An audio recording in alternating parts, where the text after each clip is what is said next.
to A Well-Designed Business. My name is Luann Nigara, and I'm so glad you found this podcast. Together with my husband Vince and our partner Bill, we have grown our company Window Works from the ground up. So I know and I understand the challenges you face in running your interior design business. I also know that your talent alone isn't enough to ensure your success. So on this podcast, we talk about strategies and practical steps to help you grow your business. But make no mistake about it, we have our share of fun here too, mixed in with those aha moments that I love so much. This isn't fluff. Nobody has time for that. Whether you are a new interior designer or a seasoned designer, I am here to help you create and to manage the kind of interior design firm that you dream of. It's straight talk and it's action. Are you ready? Let's get started. Hi, welcome to another episode of A Well-Designed Business. Today is a special episode with Kim Hoegger, the owner and designer of Kim Hoegger Home. In our conversation, Kim talks about her passion for antiques, retail store ownership, and her days as a restaurateur, along with her more than 30 years experience in both residential and hospitality design. And as if all of this wasn't enough good fodder for our conversation, Kim recently created a line of signature fabrics that embraces her love of cottage and coastal styles. The textile collection features a classic, elegant mix of florals, stripes, plaids, and a gorgeous buffalo check that round out the entire collection. The Kim Hoegger Cottage collection is now available online at Kim Hoegger Home. That's KimHoeggerHome.com. Now, part of our conversation here, I want you to listen out for how with her newest retail location, Kim got very clear on the why for opening the store and how she makes intentional decisions in the running of this new studio retail space. So there are a lot of really good little nuggets in there. So keep an eye out, an ear out for that. All right. Now, before you meet Kim, if you haven't heard, I have a brand new live event happening Saturday, July 28th in Las Vegas.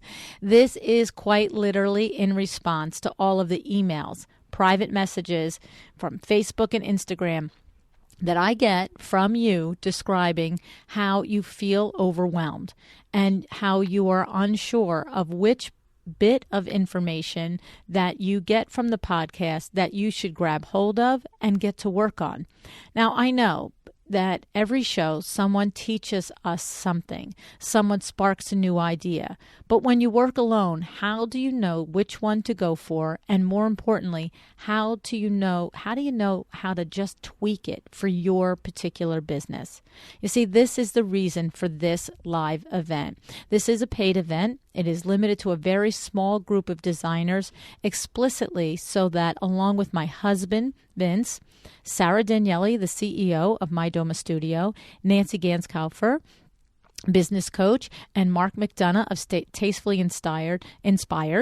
It's so that we have the chance to truly help you take action on the information that you have not only learned here from the podcast, but that you will learn that day with all of us. All right. So it's a chance for me to make sure that I'm not just presenting information to you, but I'm helping you disseminate it. I'm helping you to apply it, helping you to figure out your path through this, because I know a lot of you are struggling with this. So if this sounds like you, I promise you are going to leave this event with a sense of purpose, with a sense of accomplishment, and with a plan, a real plan for what is the next thing for you to do in your business, okay?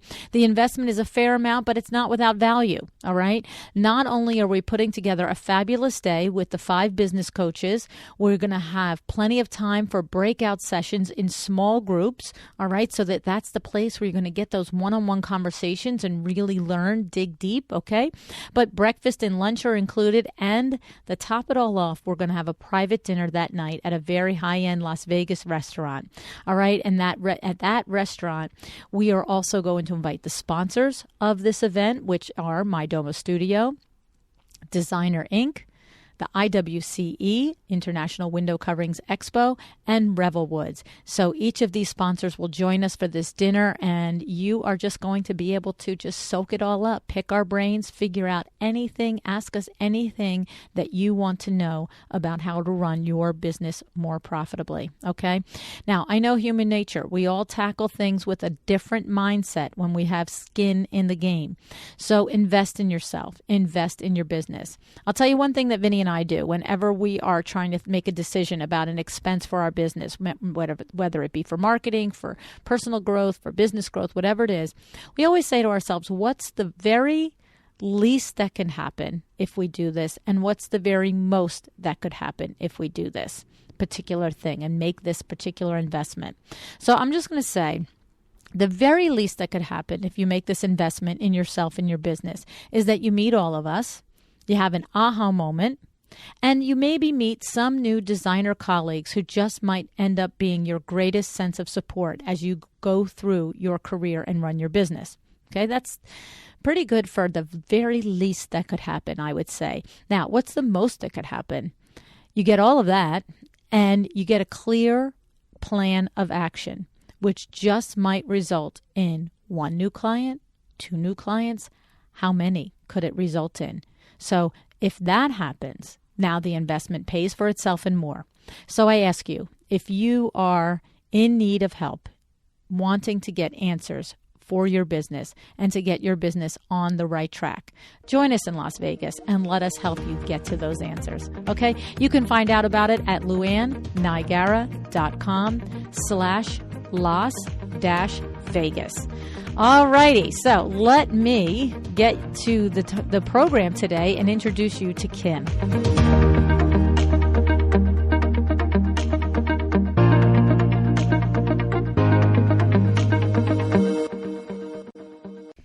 Hi, Kim. Thanks so much for joining me on A Well-Designed Business today. Hi, Luann. So glad to be here. Thanks for having me. Yeah, so you're another guest that we were our Instagram friends. We are. And I thought it was so funny because you and I had finally gone from the front of Instagram to private messaging. And I was like, why are you not on my show? And you're like, I'd like to be on the show. And then literally, I think it was like the next day, by coincidence, your PR rep emails me asking, pitching for you to be on the show. I'm like, we did all that already. So here's the link. We're already doing that. Yeah. So, but you are really something else. And I was impressed, through Instagram and through what I was seeing. But then, Kim, my goodness, there's so much more there that I had not realized. What an accomplished business person you are. Designing hotels in the U.S. and Bermuda. You've previously owned 4 different retail stores. You own 2 award-winning restaurants. I know I said probably most of this in the introduction, but, your design firm is nationally published, and now you've launched a textile collection. So, yeah, you're making me feel like I'm sitting still, lady. That's all I can tell you. I have to stay busy. What can I say? That's it. So let's talk about, I think probably the first thing that I'd love to talk with you about is this launching of the textile line, because of course I want to know from you what's exciting you about it and what your hopes and dreams for it are. But you know me, Kim, because you are a listener of the show. I want to know the back end. I want to know the nitty gritty that goes in all the weeks, months, sometimes years before this beautiful textile just happens to magically launch itself at High Point Market, right? Right. Oh, it's just there it is. Look at all those pretty fabrics. I wish it was that simple. I wish. Right. So the thing is, we have a lot of colleagues that this is a dream of theirs, a passion of theirs to design a product and bring it to market. tell us a little bit about where do we want to start in pulling it apart so that, and here's my objective, so that pretend you are sitting in the room with a younger designer or it doesn't matter. It's just somebody who hasn't done this yet that you truly care about. And you're like, okay, I really want to tell you the good, bad, and the ugly about it. So if after this conversation you still want to do it, I know you'll go for it. So where do we start with that, Kim? Well, I think for everybody it starts as a dream, of course. I dreamed right out of college. This is something that I always wanted to do. I wanted to create textiles, and I thought one day I'm going to do this. And, and I always thought it wouldn't be that hard. I really, really did. How hard can that be? You create this beautiful piece of artwork. You have somebody help you print it, bam, it's a success. And that is not really at all how it works. Not at all. We chatted a little bit earlier about that process, and it's really it was a little bit mind-blowing for me how hard it was. So if I was sitting with a younger designer who had that dream, I think what I would say is absolutely go after your dream for one. Absolutely, it's totally worth it, but don't expect for it to be this mind-blowing success right out of the gate, because that's not what happens. Right. And say something. Yeah, no, and the thing about it is that there are so many steps that go into it. To me, it sounds a little bit like the comparison of being in the interior design business. It's there you are, you're sitting, whether you're bright-eyed and 25 years old and ready to start your first firm, or you're 50 years old and coming to design as a second career, you're sitting there with what you know that you own, which is your intellectual and your creative skills. Right. You know that, right? You know that you can put a room together. You know you can do it so gorgeously. You know that you see things that other people don't see. But that's not the secret sauce of being successful in interior design. The secret sauce is knowing how to run a business. And so it's the same with this, right? It's like, yes, Exactly. You can know how to create that art, but if you don't know the business channels and the ways to bring this from a beautiful piece of art that you've created to an actual living, breathing textile, it's sort of like, you have A and you have Z. Where's the B, C, D, E, F? So what is that, in between A and Z, Kim? So you come out, you let's assume, you have the beautiful textiles imagined in your mind. Maybe you have it so far as to have sketches and you really have a pretty fleshed out concept. Where do we go now? What do we do?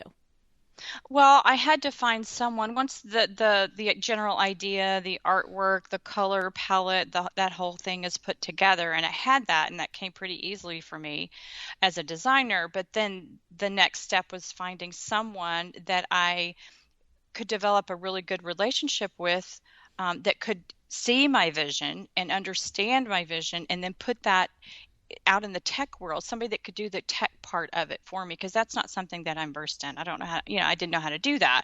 All the pattern repeats and the things that you don't really think about. You're like, why can't I just create this beautiful piece of fabric? Well, you can, but you have to have repeats, and you have to have just, all of the stuff that goes along with that. So I had to hire that person, and very fortunate in that I found someone that I could work really closely with, and we had a great relationship, and we still work together now. So that person was able to help me get the colors that I wanted, because I want this green. Well, you can't, because here's how it works. You have to do this. So it's a really complicated process, which I did not know was part of it, but it was fun to learn. And I have learned even more now on my own, and taken a couple courses so that I can better understand what she's doing. And that has helped a lot too. So there's that. You have to find this tech person. And then after that, you have to find a printer, that can print, and you have to find the right grounds, because this artwork doesn't look good on every ground, and does it look good with the background, which, you're not thinking that when you design this beautiful thing. Well, what do you mean it doesn't print well with the background? And then we have to have layered files so that we can take this background out, and it prints better on this natural linen without the background. And it's just, there's so much there that I had no idea. And I want to just say that all of this takes away from whatever it is you do to make money.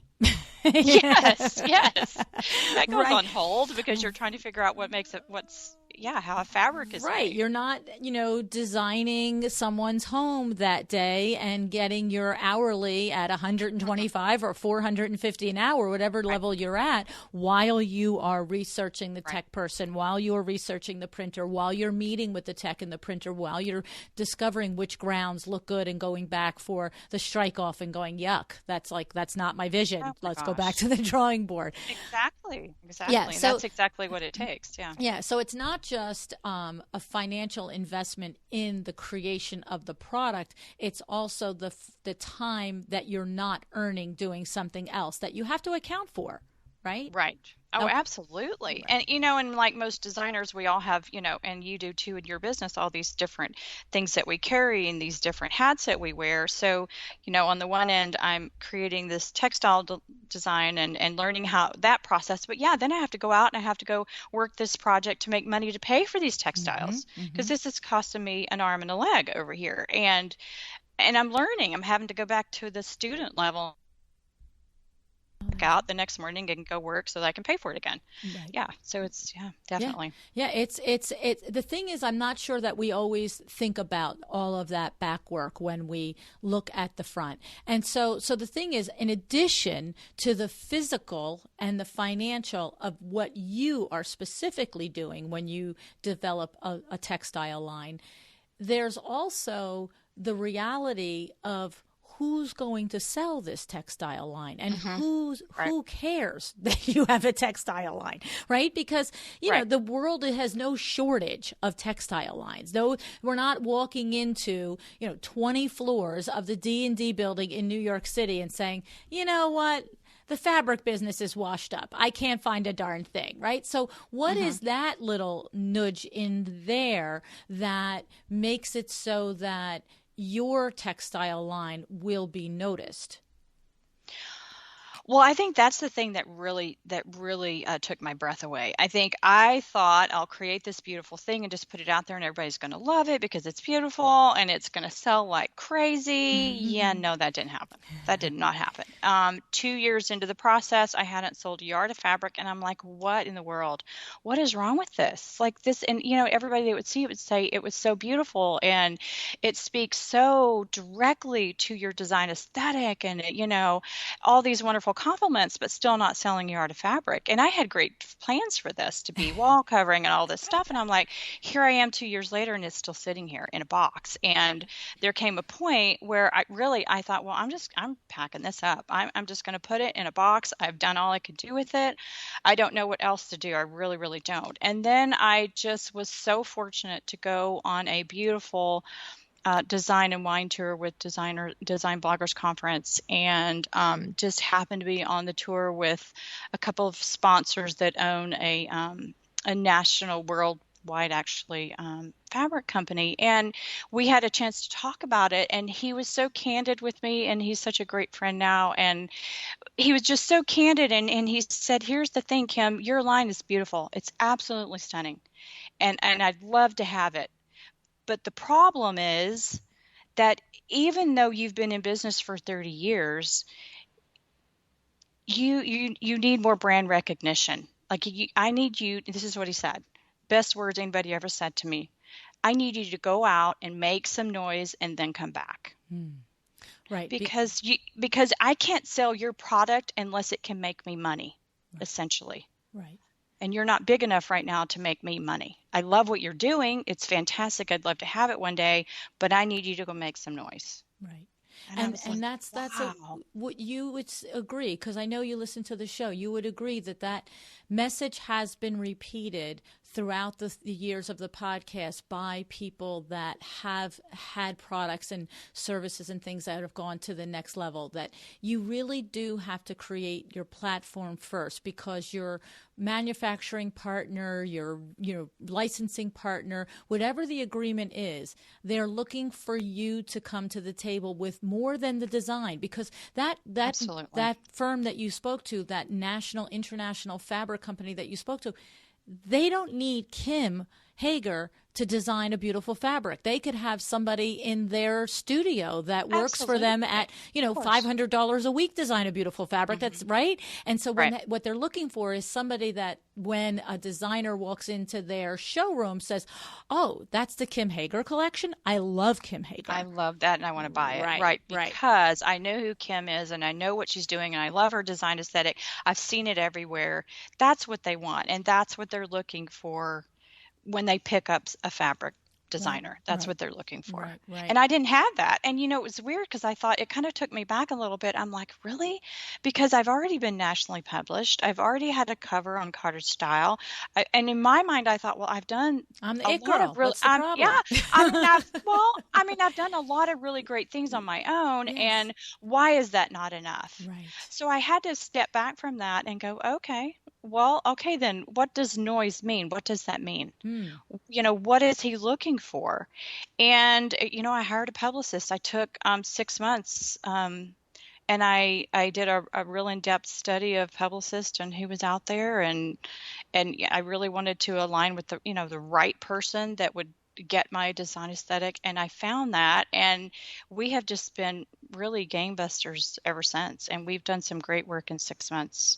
So we're making some noise. Yeah. And so that's a huge lesson in there because here you come, 30 years experience, like you said, national publications, a wide breadth of design experience from hospitality to residential, experience in retail stores, all of these things, like you said, covers of magazines, and it still wasn't enough. So it's a huge eye opener to understand that the body of work that you did was quality and every part of it was legitimate. It just wasn't a recognizable name is what he was saying to you. It wasn't diminishing your level of achievement. It was just that you, me, and the wall know about it. Exactly. Yeah. Exactly. Yeah. And that was kind of like, that takes you back a little bit. You're like, wait, what? Yeah. All this work, 30 years and all of this was, to me, that was hard work. And I thought I was accomplishing really great things, which I was, but in for what they're looking for and what they need, it just wasn't there yet. Right. Just wasn't there. And so it's a huge lesson. And so the thing is, when I think about our colleagues listening out there, if somebody has dreams of this, then they have to do 2 tracks. They have to do the track of perfecting their skills and their design and finding their allies as far as the tech and the printer and all that. But they have to do the other track of building a platform and building recognition, which, by the way, let's just say these kids have it easier than we did. We didn't have Instagram. Yes. Oh my gosh. It's so much easier, I think, these days to build a beautiful brand. Seriously. So much easier. I mean, it's, come on. It's like fast track. It's seriously fast track. I know. And the thing is, it's still a lot of work to do that, to build a brand, even with the help of Instagram and everything. But, you and I, I'm only a year older than you. And like, we both know 25 years ago, if somebody said that to you 25 years ago, go get some buzz, you'd be like, what? How the heck am I supposed to do this? Like, I gotta, write to every magazine in the country. It'll take me 20 months to just write all the letters because you couldn't even email them then. You had to snail mail it. Yeah. I mean, it's so much different nowadays. It's just, and I love that I'm able, at this point in my career, that I'm able to take advantage of that stuff. Yes. Like it's been fast track for me. It's just been so crazy to have hired a publicist and the things that we've been able to accomplish together. It's crazy in a 6-month period. Right. So, and that's another expense to be made sure that it's understood because, I don't need to know what your publicist costs, but I know they're anywhere from $2,000 to $10,000 a month, depending on what they do and how closely they're working with you and what their level of expertise is. So this is not, and this is also a significant investment, not only like we said a few moments ago, but hiring all the tech and the printer and all those things that you need, but also the the time away that you're not earning and making other money. That's what my husband's line always is. That's awesome that you made $20, but you could have made $50 selling blinds. Stop. Exactly. Exactly. Don't tell me what you made. Don't tell me what you made until I can tell you what you didn't make. It sounds like my husband. Yeah. I'm like, look what happened today. He's like, awesome. You could have sold one drape and made 4 times that. Stop. No, they would have we'd have great dinner together. Yes. So, but it's a legit thing to realize and to understand. And there's a balance there when you are growing a new endeavor, a new business, whether it's a new interior design firm, whether it's a new product line, whatever it is, there is always going to be that balance of bridging the investment of time and money against what you were already earning. Sometimes the balance is, we've had how many people on the show, Kim, that are the interior design business is their side hustle, right? They have a full-time corporate job. We have Cheryl Luckett, who was on the show, Dwell by Cheryl. We have a lot of them that the thing is, it's that exact same analogy. I want to be an interior designer. I want to do this as my full-time career, but I have to bridge the gap until it pays and replaces the income that I'm earning in my full-time business. And so this is the same thing. This is a new business endeavor for you. And when you're not designing, you're not making money until this piece of fabric sells. Yeah, and I would say something else about, we were talking about the having the publicist and the PR agent now. And one of the things that my publicist first said to me was this: I can only work with what you give me, and I can be only as good as what you give me. So to the new designer or someone that is just now building a portfolio and building, a publicist can only work with what you give them. Right. And if you don't have professional photography or projects that are magazine worthy, or if you don't have that backlog of things for her to work with, there's only so much she can do for you. Right. And so in my career, thank goodness, I took a mastermind course years ago, and one of the first things they taught us to do was to get your work photographed and get it professionally photographed so that it's, magazine worthy. So I had started building that 10 years ago, and thank goodness I had that, because we're still using some of those beautiful photos now. And if I didn't have that, where would I be? The process would be so much harder. Right. But you have to have that base. You have to have something for the publicist to work with to make the noise. Yeah. No, I remember we had an episode with Andrew Joseph, who is the owner of Andrew Joseph PR here in New York City, and he specializes in the design industry as a PR agent. And in his episode, he talked about that. He said, you don't just come to a PR agency and they make something out of you. You know what I mean? Yeah, exactly. You come with all of your ducks and your things in a row, and then we make something out of that for the rest of, you know what I mean? And so it's a good lesson.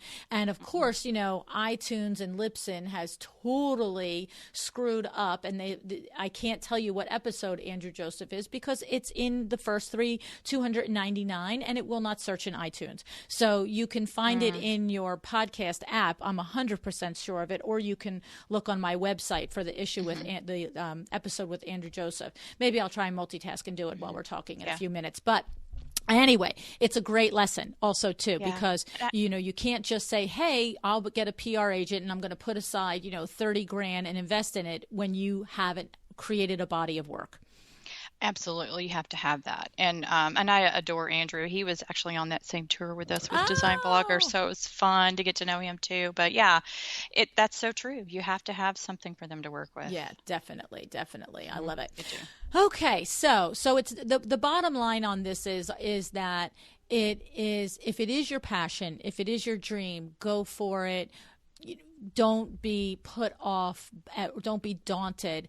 But go in eyes open, understand it's not just about, designing the fabric. There's tons of other moving parts and lots of money that goes into doing all that. And you have to be ready. And for, like you said, in your case, you stumbled a little bit. You created it and then didn't know how to put it out into the world and didn't know what to do with it and then came back to it. Right. And then I came back to it. I did. And then came back and then the publicist and I have really been, doing wonderful things. But I will say too, to the new designer who maybe they can't afford or they're not at the level where they can invest in a PR agent because they are expensive. Mm-hmm. And you do have to have that work behind you. But there's a new book called Recipe for Press Oh by Amy yeah. Fleury, and I know you know that.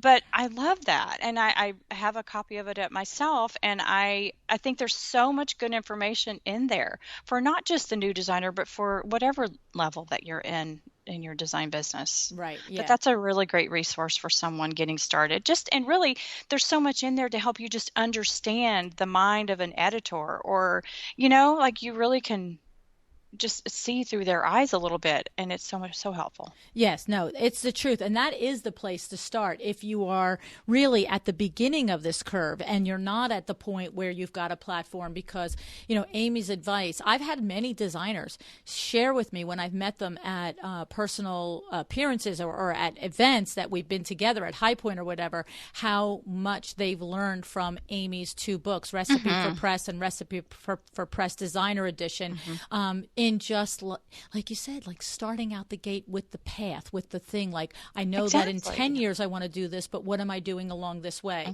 And so that's good. So I can tell you that Andrew Joseph was episode 39 and Amy Fleury was on episode 108 and episode 323. So all great episodes to go back if this is a topic that you are interested in learning how to, get yourself and run your business along the way in the beginning with press and PR and platform in mind, so that you do, like you said, the photography from the beginning and other things that are critical steps so that you're ready when you're ready to, do the next dream of having a product or whatever it is. Okay, awesome. Exactly. Awesome. I love it. Okay, so now I have a question for you. Oh, actually, I want to say one more thing about this topic here.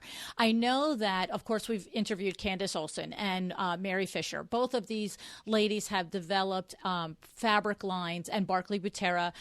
These people have all developed fabric lines for Cravat Inc. in conjunction with Cravat Inc. So basically, in that business model, Cravat owns the fabric line, and these individuals are the licensors, right? So they're getting a percentage of every piece of yard goods sold. They're designing it. They're the designers of it. They work in conjunction with the Cravat Art Studio, so they're not looking for the tech person. They're not looking for the printer. They're not having to make those technical decisions about whether a piece of a pattern is good on one piece of goods or another, because they've got, Scott is a genius with fabric, Scott Cravat, and he's right there chiming in and being the sage advice giver on, the final thing. So, but that's all a business arrangement that Cravat is the owner of that goods and the designer is getting a percentage. You have done it the other way, much the way that Steve and Jill McKenzie have done theirs, where you are doing the whole thing yourself, and therefore you are the owner of the fabric, and when you place it and you sell it, it is your product, correct? That is correct. Yes. Okay. Yes. And then that's the thing is, and we learned in the episode with Steve and Jill McKenzie, which was episode 304, we learned that there is benefit to that, clearly, but we also learned how, Steve is the artist, but Jill is the rainmaker. Jill is the one that runs around and knocks on doors and says, we've got this great fabric line. You want to put it in your showroom. And so that's another element that you are experiencing now. And so you have your own retail store, which is leading me to your retail store. But what else are you doing? Are you running around and pitching it to different fabric companies, Dongia, whoever they might be, to carry your product? Like, how is that working for you? Well, what my publicist and I are doing right now is we've, gotten some national publication, or we're trying to get some national pub on this and trying to get that going. And then our next step is, I'm going to hire a couple sales rep. I believe that's the road that we're going to take. And because, like you said, I don't have time to do all of this myself. There's just no way. And run a design company, not everybody's good at every job of it, right? I mean, there are people that are better for that. Right. I'm not a self-promoter. I'm just not that person. So for me, it makes more sense to hire a sales rep, and we're looking at a couple different ones right now, to go out and to place this into different showrooms. That's where we are right now. So I think that it's, Yeah, so it's another layer, by the way. Another Because, layer. It is. if you are fortunate like Jill and Steve, and one person can design and the other person can take appointments, terrific. But if you're one person, then you're going to pay somebody to do that, or a percentage to somebody to do that. So it's another thing to think about, right? Well, yes, and then you have to have, once that is in the showroom, and then we have our website being built currently too, which the fabrics, all the textiles and wallpaper will be available there as well. But that's another layer, because then you're expediting, taking in those purchase orders and expediting and making sure all of that is going out. So, it's, yeah. I know, don't laugh. I laugh. I just went, whoa, I hadn't even thought about that whole back end. I know, but there's a whole back end to that too. There's so many layers to that. Yes, because now you have to find a manufacturing facility that can keep up with demand. Right. Yeah, that's not just, hey, down the block, there's a little lady making my fabric. fabric.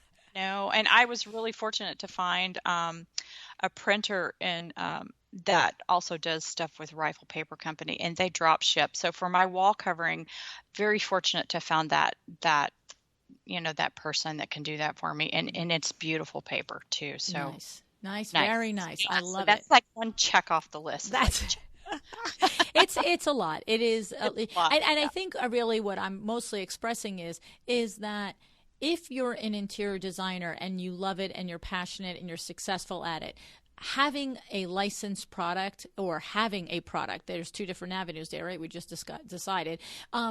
It's not a sideline. It's a whole nother business.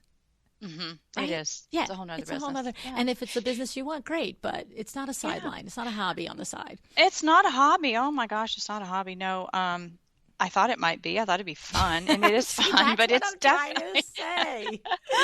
But it's really a whole nother beast of its own, That's what I'm trying to say. Learned it's like I feel like in a lot of conversations, people are saying to me, "Oh, and one day I'd like to do this," and I'm like, "That's like saying one day I want to be a doctor too." It's like a whole nother thing. It's a whole other thing.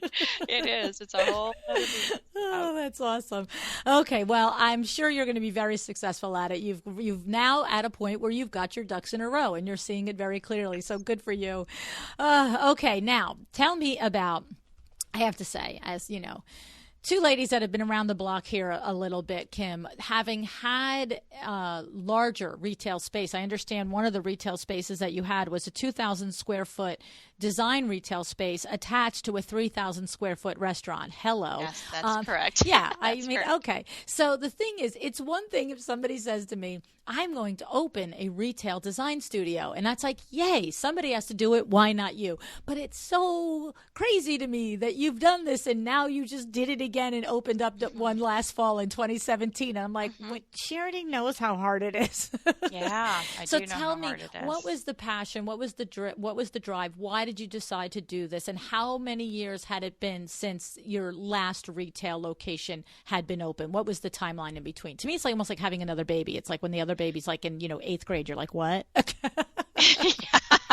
Yeah, exactly. Well, like you and I talked about before, I've been in retail for 15 years. I've had retail stores since, 2002, I believe I opened my first one.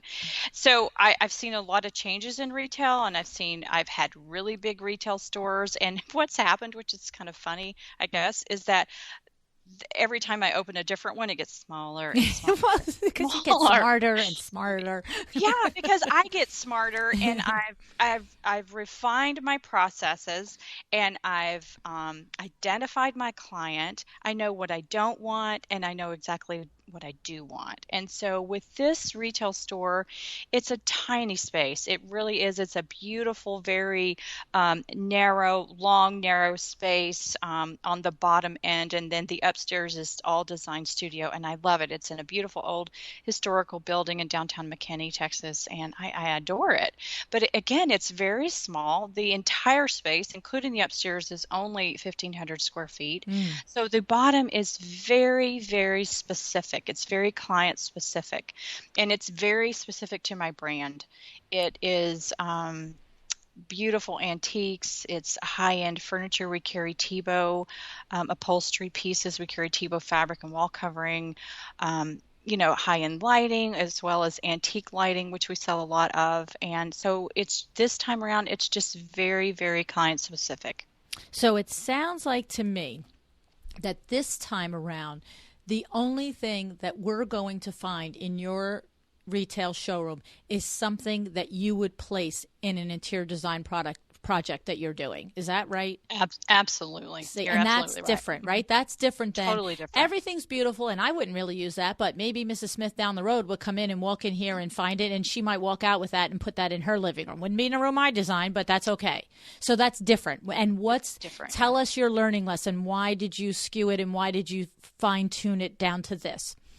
Well, I think initially when I opened my stores, I come from a line of women that have always worked. My grandmother worked. She had her flower nursery, and I grew up in retail. My great aunt and my aunts, they had retail stores. They owned Merle Norman. So I grew up in retail, and I was at their heels, running around as a really small little girl, and I loved it. So when I opened my retail store, I went in with that big, beautiful store with all the different SKUs, the gifts, the candles, everything, almost general store-like, but from a design perspective. I wanted to do everything that I had seen these women in my life do and create this beautiful environment, and I did that. But over the years, what I learned is that the small gifter items, at least for me in my business, kind of brought in a DIY client as opposed to my interior design client. So I was catering to two different people. Okay, so does that make sense? Yes. Like I had this great restaurant. Of course, it was connected, and so the restaurant client would come in and they would buy a pretty little floral, or they would buy, a candle or a pillow. That's all wonderful, and I did that for years, but it wasn't my design client. And so I've just refined over the years, and I've gotten to a point where I only sell to design clients, essentially, or potential design clients. They come in, they know exactly what we do. They see the design aesthetic right when they come in the door. And it's a like we said before, it's a lead magnet. It's Right. a very refined brand aesthetic. Yes. It's just that So now, what it and says not to the me, DIY. right? And so what it's saying to me, and this is the cutting through it and making it, bare bones, is what we always say on the show: know your why. Right? Why are you out there right now listening and contemplating opening a retail space? Because there's two obvious answers, and there's probably 5 others. But one is, if your why is to be a retailer, to be the way you just described, Kim, that you love the hustle, you love the bustle, you love looking at all the candles and the pillows, and you love rearranging them every day and making every vignette is prettier than one before, and everybody comes in before they go to dinner and before they go to lunch, Yes, and yada yada. yes. If that's your why, if that is why you are opening a retail store, then yes, bring in that general store feeling. But if your why, if you're a designer out there and you're thinking, I have to rent a studio space because I'm ready to get out of my house now, and maybe I should make it like a little retail store and studio space because, let me say, the retail store is going to cover the rent. Hello, right? And so maybe that's what I'm thinking.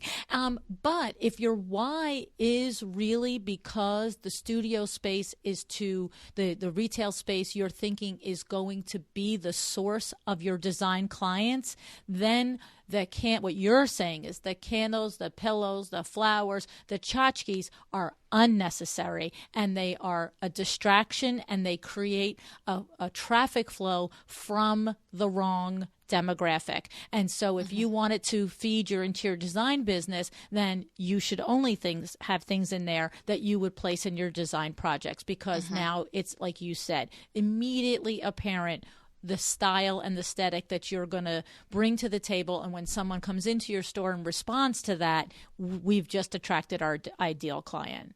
Exactly. Yeah. That's exactly right. I couldn't have said it better myself. It's just that, and not that I don't have candles, but I have very specific candles. Just enough to make it look pretty. Well, and also the candles that over the years I've, weeded through candles, and I know exactly what my clients like. And so I have candles that, yes, they're on the shelf, and yes, they can be sold to somebody that walks in and maybe doesn't work with me at the moment. But that candle is also probably given as a gift. to a Right. client throughout my design process. Same thing with the pillows. We have beautiful pillows, but they're custom designed pillows Right. now as opposed to something else before. Right. So, They're not yeah, like, welcome to McKinney, Texas pillows. Like, you know no, what I'm saying? exactly. They're Exactly. not generic pillows. No. They're high-end design pillows. Yes. So okay. So I mean, and the thing is, Kim, I think you would agree that both models are again valid. It's Of just course. know what Yeah. your reason for doing it is. And so years ago, your reason was to fulfill the dream, to be a retailer, to emulate your women in your family, and to have that hustle and bustle. And now you're just fine tuning it down to really the people that come in here. I'd love for them to turn into my client. Period. Yes. Yes, that's Love it. correct. I love it because that's also a lot of work. It's an inventory of the product. And it's, how about just the people that you have to have on staff, to rearrange the product when you sell a piece and deliver it? I mean, this doesn't happen by little mice overnight, right? These are people No, that it you does pay. not. It does not happen overnight. Right. And it is a lot of work. And that retail is, again, that's another one of the beasts. It is its own thing. You have inventory, you have to go to market, you have to buy the product, you have to know what you're buying. When you're picking up new vendors, I mean, you have to know your client. So I think at this stage in the game, I know my client, I know what they purchase, I know what they come to me for. So everything is very streamlined. It's also a lesson in maybe not worrying about that you are in business only 1 to 5 years and you haven't done these things that you dream about yet, because everything that you're doing in your business, you're learning and you're perfecting your own aesthetic, your client's aesthetic, and now you will make fewer mistakes when you eventually do go to market and purchase, $50,000 Right. worth of product. Exactly. You'll know it's Exactly. product that you'll use. Yes, yes, yes. And I know exactly everything that I purchase. It's kind of funny, but after you've been in business this long and had retail this long, I know what my customers buy and I know their houses. And so I'll go to market and I'm like, oh, Betsy would love that. Let's pick up 6 pillows because I know she's probably about ready to change those. And, she loves that color. Let's get that. Let's get this over here because I know Susan likes this. Because when I'm buying like that, I totally buy that way because, as I said before, my studio now is very client specific. Now, that's a good question in there. So, or as having the retail store, are you saying that, like, sometimes, like, designers that don't have a retail store and they go to market, they will say the same thing. I'm coming here in general to learn and to educate myself and to make connections with the vendors and to touch, sit, and feel the quality of every product that I want to then, be able to source online and refer and sell. But some designers do say, and I'm in the middle of 3 projects right now, and I'm also looking for selections for specific people. But when you have a retail store, when you just said, Susan would like these 6 pillows and these are her color and she's probably getting ready to change, are you buying them and thinking to yourself, when I get back, I'm going to give Susan a call and I'm going to tell them that tell her that they're here in the showroom. But if she's really like, I'm busy now and I'm not I'm not freshening up, you're like, and they'll just stay in the showroom? Or is it that, it is more the first? When you said that, you knew that in that moment you were shopping for your studio, but you were also shopping for a client?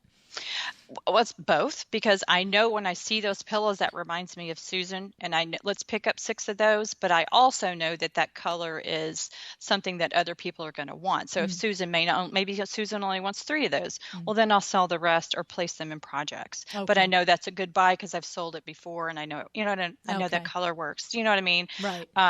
Yeah. But you don't hesitate to, when you get back from a buying trip, to call some of or all of your good clients and say, I've just come back from a buying trip. There's lots of things here. Absolutely. Yeah, absolutely. Call them. I send them a beautiful email with images.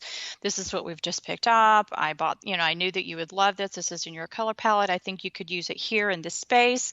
And it sells every time because they trust me. I've been working with them for years. Okay. And so, they'll say, oh, like just yesterday, actually. Yesterday I was out and doing some antique shopping and I ran across a Tibetan chest that was perfect for a client. I text my clients. I know a lot of people don't do that, but I have beautiful relationships like that, and we don't abuse. And so it works really well for me. And I snapped a picture, sent it to the client, and I sold it because I know she's needing something in that space. This chest would go beautiful under your grandmother's mirror in your entry. What do you think? Here's the size. And with that, 30 seconds sold. Wow. So I do it all the time. And are you describing that moment, Kim, that you weren't under contract with that client now? You weren't mid-project with that client. You just had worked with her so often that you know her house and you know that this was one spot that really just never got finished, or you knew it was never so it's just you're out of the blue saying, I'm here, I'm seeing this, and okay. So yeah, because I have that kind of relationship with them, and I know we may have completed a room, but she still was not very happy with this maybe one area that she really wanted something new right there.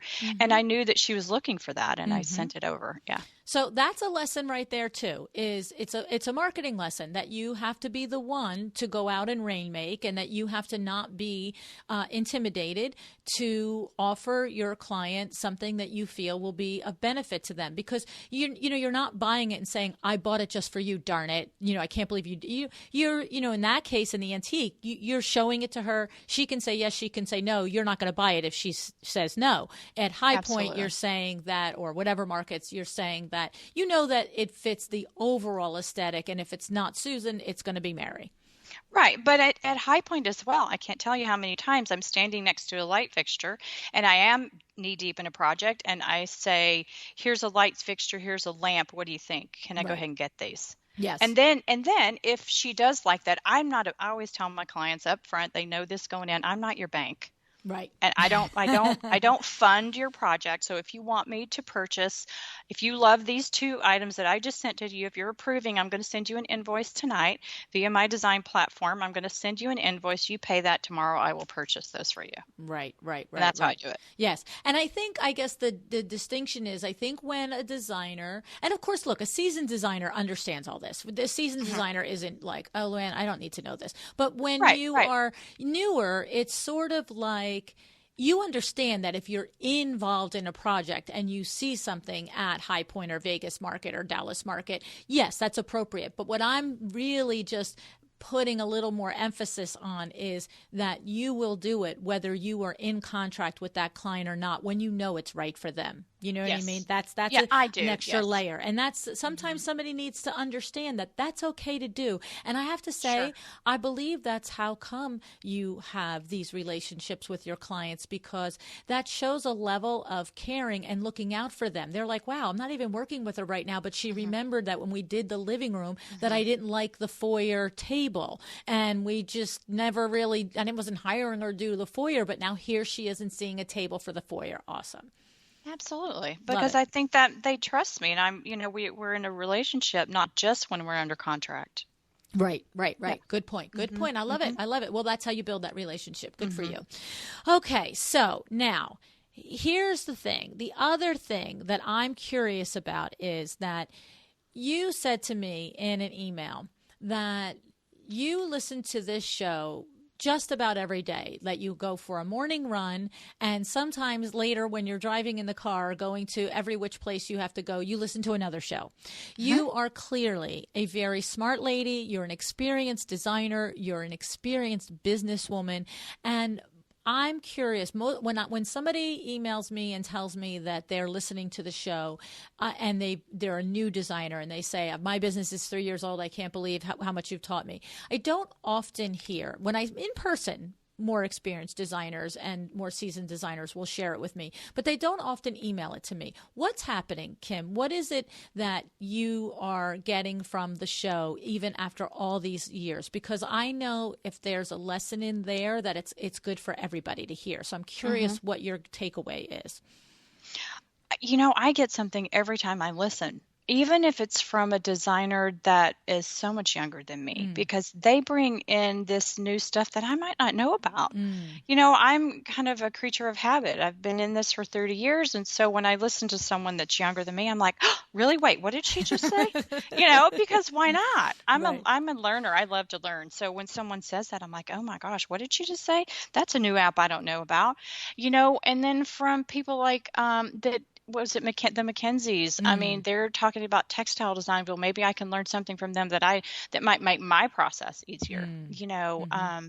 But goodness, I listen to it almost every time you have a new one, and I love it. I learn something every time. Well, you sound like me then, and I didn't know what your answer was going to be, but I have experienced the same thing. I don't care if somebody's in business 6 months or 60 years. There's usually something that I can learn from them, and that's fun. Hmm. It's Hmm. exciting, right? And especially as you said, Absolutely. the new apps and the new technologies and all of that stuff. It's like Hmm. what that does that. Yeah. Well, and listening to people, like you have people from Cravat, you have people that are outside of our industry Hmm. too. And I mean, of course, I'm going to learn from that. Yes. Yeah. The Power Talk Friday people, right? Oh, the That are Power Talk completely out. Friday. Yes. Yeah. Yeah. Yeah. I Love love it. that Love because it. then we can get into SEO and we can get into, Mhm. customer client experience and different Yeah. things like that, that somebody outside looking in gives us a different Yeah. perspective. And Fred Awesome. Burns, I Yeah. mean, he's been great. I learned a lot from Fred, you know. Yeah. Yeah. No, I just was curious because you really are very accomplished and so interesting. So tell me, what's ahead? I know ahead, a big part of what's ahead is really cementing this textile line and really making it a household name. And hopefully Hmm. this will help you do that. But what else are you seeing in the future for you, Kim? I'm sure there's not going to be grass growing under your feet. No, no, I don't sit still long enough for that. You know, well, the textile line, of course, and we've just really worked really hard on that, and I really am seeing some great things start to come from that. So, of course, that. And then, as I mentioned earlier, my husband is a hotel general contractor, and we own together a couple of VRBO properties, and we're slowly building our own portfolio of vacation properties. Hmm. And we would love one day down the road, and we've been looking for a couple of years actually, but we love hospitality, and that's where I started is with hotel design. And of course, he's still in that. And we would love to own a small boutique hotel or a little chain of boutique hotels somewhere down the line. Hmm. So we're working in developing that part of our business. And like I said, we have one now, we're finishing up another, and we're sort of branding those with performance fabrics and our own linens, and really branding that, and then hoping to take that into a couple other properties down the road. So that's interesting. So what Mhm. I just heard in there, tell me if I'm right, is one person could look at owning several Verbo homes, and if people are unfamiliar, it's vacation rental by owner. It's Right? actually the original Airbnb, right? Like Yeah, our generation, it was Verbo. I said that to somebody last week. I was like, well, we should see if he has a Verbo, and they were all in their 30s, and they're like, what's a Verbo? I'm what? like, okay, it's an Airbnb, okay, It's an air. but we had it, you didn't invent Yeah, it. yeah, exactly. Anyway, Right. so, but what I just heard in there was sort of interesting, and I never thought of that concept before. So, I could be out here and I could own 5 Verbo properties and just make each one of them beautiful and, comfortable and everything else. But you're taking it a step further, if I'm hearing you correctly, and you're going to make sure, almost like when I go into a Marriott is a Marriott is a Marriott. And maybe the actual Mhm. architecture is different or this, but the same bed is there and the same linens are there. And, so what you're doing is branding a little collection of independent. Yes. Oh my God, that's so Yeah, genius. that's what we're doing. That's so smart, Kim. I Hmm. love that. Well, you know what I did? The first time I did one of these, here's what happened. The first time we did this little Verbo property. Um, I didn't brand it. And I can't tell you, it was published nationally and several times, I think like 3 times this little guest house was published. And every time people would call from that magazine publication and want to buy the things that were in it. And here's one of my Mm. big mistakes. I couldn't resell it because it was all one of a kind. It was all, and then I'm like, whoa, Ah. next time around, we are not doing that because I could have made so much money selling the things over and over and over that was in that property.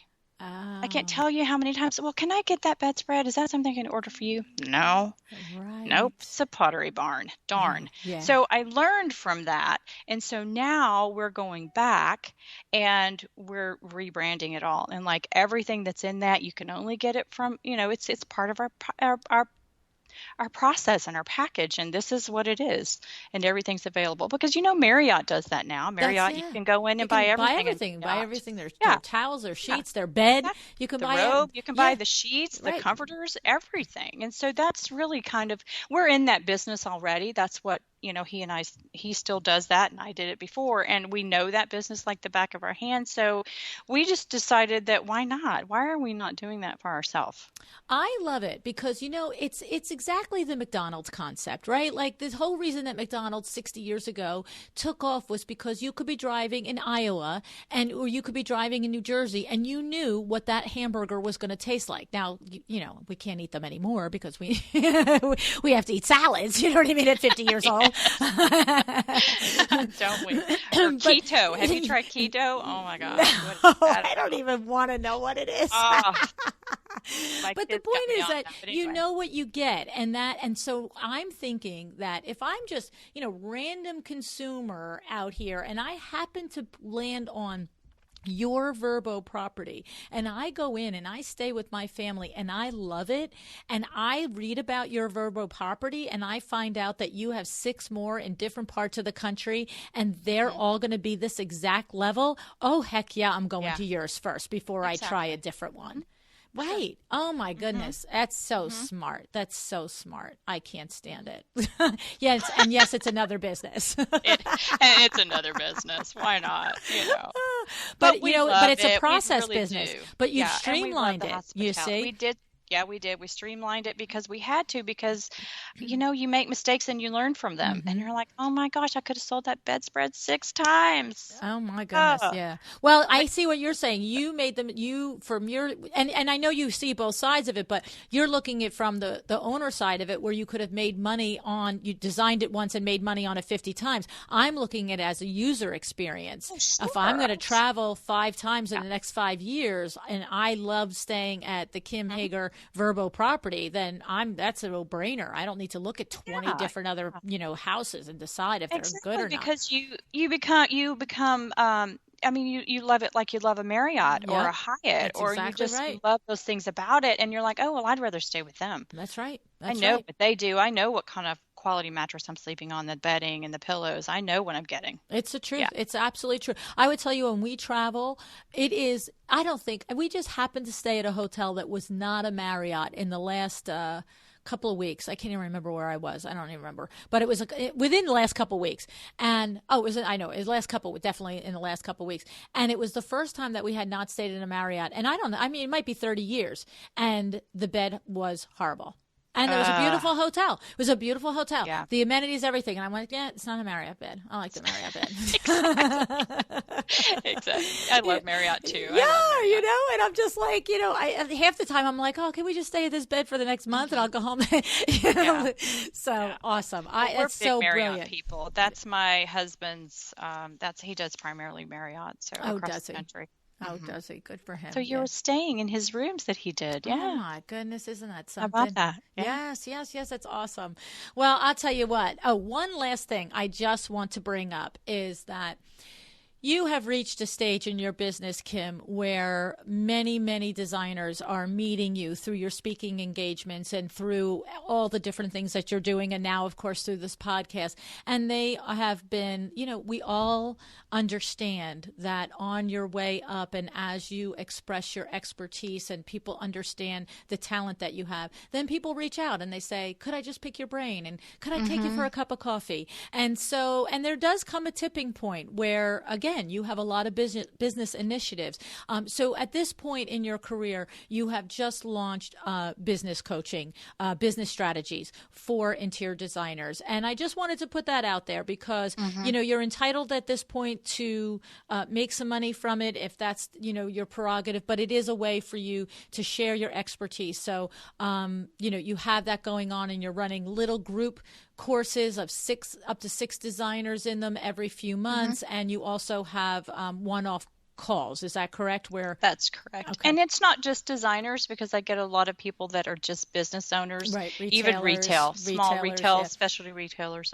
Exactly, right. Because there is a whole science to running a retail store, the building of the traffic and the managing of the inventory and the deliveries and, the order process and all of that. It's a lot. So you do have this as, hey, one more business.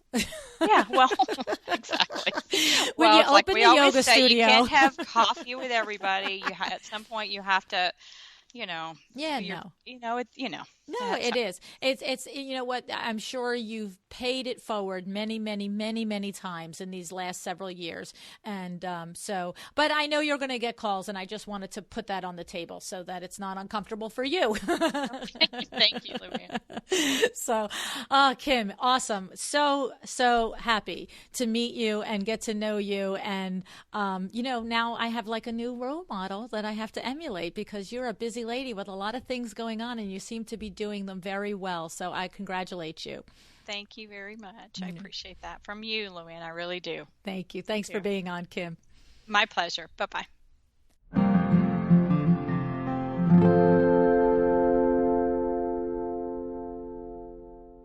Before I share my takeaways with you, I just want to remind you that the show, one of our show sponsors, is Camp Chroma. You can find Camp Chroma at campchroma.com. So what is Camp Chroma? It is your online, on-demand resource that you can go and take the Camp Chroma program and learn to be an expert color strategist. Think about being able to confidently specify color when you are selecting paint, or you are coordinating paint, or to fabrics, whatever it may be. How about just taking away that little fear in there of, when I say that the entire outside of the house should be this color, I wonder if it will be right, okay? So go find out for yourself at campchroma.com. Alrighty, now, Kim Hoegger. Very busy lady, right? We learned from Kim that she has several irons in the fire. She has the design firm, the retail store, the Verbo endeavor, and now the fabric line. But she knows her why, right? She has learned along the way to be intentional, to plan, and to understand who her ideal client is, and then to spend time and money doing the things that support and drive and market to her ideal client. So I hope you heard that whole part of that conversation there, where she really got clear and the way she runs a retail store now, and it supports the rest of her design firm and what her directives are and what she's trying to achieve, right? And this conversation also reminds me that sometimes we do have a dream like Kim did, like she did for designing her own fabric line. But it sometimes doesn't always work out right out the gate, right? But you have to understand that doesn't always mean that it wasn't a good idea or a good product. You have to be willing to look at things as a whole and to see if there are gaps in what you're trying to do. So you may know that you're a talented designer. You have the passion and the gift and the tools, but maybe it's not working and it doesn't feel like you have enough clients. What's missing? So with Kim, she had to look and she said, I really didn't have enough of a platform to warrant this. And she had that great advice from that vendor that she met on the trip. And how cool is that? That she goes out of her box, goes on the design blog trip, and it happens to be one of the sponsors, one of the vendors on the trip who gives her an aha moment. I love that. I thought that was awesome. And that's just the point, that you don't know where and who that person is that's going to unlock something for you. Okay, so if you're there and you are passionate and you are talented and it's not clicking, it's not working, you need to look in the mirror. Okay? You need to be real with yourself. Am I really, really, really doing everything that I can to run my business in the right way? All right. I have a particular designer here that I knew many years ago. And this firm constantly wondered why they always did one-off projects for people. And the people involved in the firm always blamed it on other things, the economy, the this, the that. And the reality is the business was not well run. I mean, it truly was as simple as that. Nobody there asked me my opinion, so I didn't share it. But that was the truth of it. And so because it was not well run, the experience wasn't good for the clients going through their system, and they didn't return. And so you need to look at that. If you do not have a full pipeline now, or you do and you feel like you're running all over, get clear with yourself. What action can you take in order to be more organized, more systemized, so that you can create a better client experience. Okay? So, all righty. I'd love to help you with that. If you want to come to Las Vegas, I've told you all about it in the beginning of the show. It's exactly what we're going to do. But one way or another, reach out, let me know what I can do for you, how it can happen. But it comes down to being on you. You have to be the one to pull the trigger, make the decision, and do the things that you know that you need at this moment, okay, to help you be better. All righty, guys, have an excellent day. Decide to be excellent.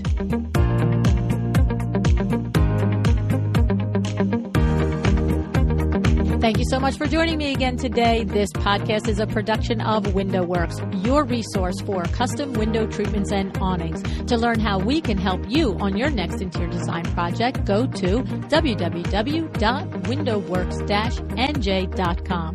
And if you're interested in working with me on your business, either through masterminds or one-on-one coaching, or you want to know how to get my book, The Making of a Well-Designed Business, or you just want to know what's going on in the podcast land and where I'm going to be, all of that is found at luannigara.com. Thank you so much. Have an excellent day.